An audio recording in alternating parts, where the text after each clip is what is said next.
करीना करिश्मा भाभी जे घर में असां त टाइल्सूं लॻल आहिनि। वो भी पाण सिलेक्ट कनियूं आहिनि। किचन बेडरूम बाथरूम सभिनी लाइ पाण सिलेक्ट कई अथऊं। ऐं हिकु मुंहिंजो हस्बैंड आहे जेको हर ॻाल्हि में ख़ाली पंहिंजी हलाईंदो आहे। मैसेज ॾिसो कंहिंजो आहे व्हाट्सएप ते।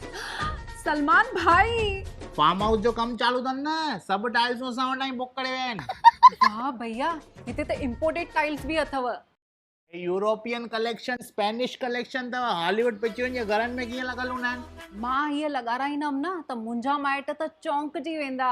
फ्रेंड्स हुजनि फैमिली हुजे व्हाट्सएप ग्रुप में तव्हांजे घर जी तारीफ़ थींदी। हा भाभी ॾिसनि था न, तव्हां अचो।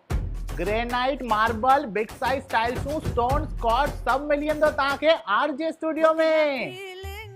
आरजे स्टूडियो जेको लोकेटेड आहे खेमाणी शमशान भूमि रोड उल्हासनगर 2। हे हाइलाइटर्स आहिनि न? हाँ गोल्ड प्लेटेड।